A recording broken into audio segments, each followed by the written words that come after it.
Good morning, friends. We're going to read chapter 14 of Charlotte's Web. Chapter 14, Dr. Dorian. The next day was Saturday. Fern stood at the kitchen sink, drying the breakfast dishes as her mother washed them.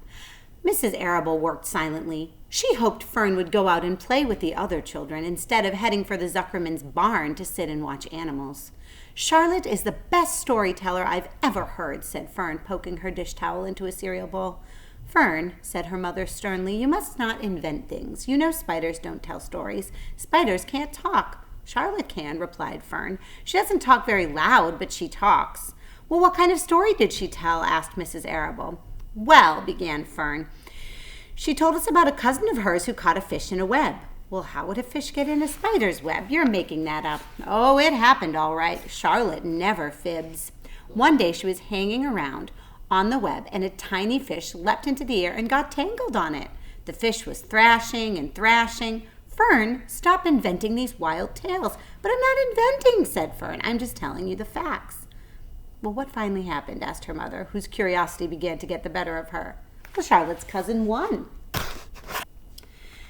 She wrapped the fish up, and she ate him when she got good and ready. Spiders have to eat the same as the rest of us. Well, I suppose they do, said Mrs. Arable vaguely. Charlotte has another cousin who is a balloonist. Wouldn't you love to do that, being carried aloft by the wind? Yes, I would, replied Mrs. Arable, but Fern, darling, I wish you would play outdoors today instead of going to the barn. Find some of your playmates and do something nice. You're spending too much time alone in that barn. Alone? Said Fern. Alone? My best friends are in the barn cellar. It's a very sociable place, not at all lonely. Fern disappeared after a while, walking down the road toward the Zuckermans. Her mother dusted the sitting room.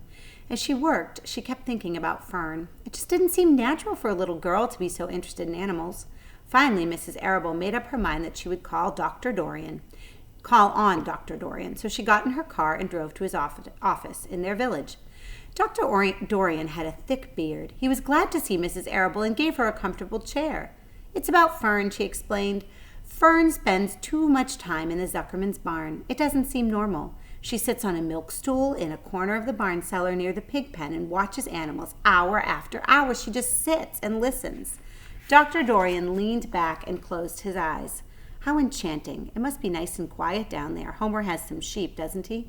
Yes, but it all started with that pig we let her raise on a bottle. She calls him Wilbur. I've been hearing things about that pig, said Dr. Dorian. He says he's quite a pig. Have you heard about the words that appeared in the spider's web? Asked Mrs. Arable. Yes. Well, do you understand it? Asked Mrs. Arable. Understand what? Do you understand how anything could be written in a spider's web? No, said Dr. Dorian. I don't understand it. But for that matter, I don't understand how a spider learned to spin a web in the first place. When the words appeared, everyone said it was a miracle. But no one pointed out that the web itself is a miracle. There's a picture of Charlotte's mom. Not Charlotte's mom. Fern's mom, Mrs. Arable, and Dr. Dorian. What's miraculous about a spider web? Said Mrs. Arable. I don't say why you see a web as a miracle. It's just a web. Did you ever try to spin one? Asked Dr. Dorian. Mrs. Arable shifted uneasily. No, but I can crochet a doily and I can knit a sock. Sure, said the doctor, but someone taught you, didn't they? My mother taught me. Well, who taught a spider? A young spider knows how to spin a web without any instructions from anybody. Don't you regard that as a miracle? I suppose so, said Mrs. Arable. I never looked at it that way before. Still, I don't understand how those words got in the web. I don't understand it, and I don't like what I don't understand. None of us do, said Dr. Dorian. I'm a doctor. Doctors are supposed to understand everything. But I don't understand everything, and I don't let it worry me. Neither do I. Mrs. Arable fidgeted. Fern said the animals talk to each other. Dr. Dorian, do you believe that animals talk? I never heard one say anything, he replied, but that proves nothing. It is quite possible that an animal has spoken civilly to me and that I didn't catch the remark because I wasn't paying attention. Children pay attention better than grown-ups. If Fern says that the animals in Zuckerman's barn talk, I'm quite ready to believe her.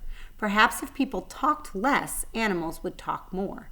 People are incessant talkers. I can give you my word on that. Well, I feel better about Fern, said Mrs. Arable. You don't think I need to worry about her? Does she look well? Asked the doctor. Oh, yes. Appetite good? Oh, yes, she's always hungry. Sleep well at night? Oh, yes. Then don't worry, said the doctor. Do you think she'll ever start thinking about something besides pigs and sheep and geese and spiders? How old is Fern? She's 8.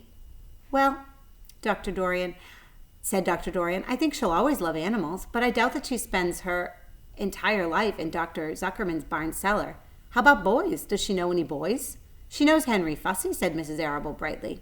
Dr. Dorian closed her eyes. Well, Henry Fussy, remarkable. Well, I don't think you have anything to worry about.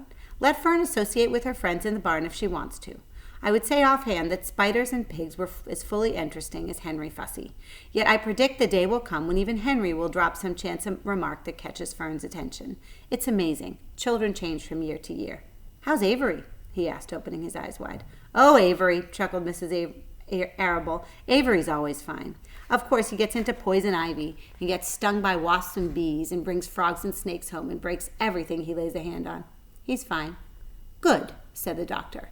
And Mrs. Arable said goodbye and thanked Dr. Dorian very much for his advice. She felt greatly relieved. And we'll stop right there, for that is the end of Chapter 13. Take care, friends.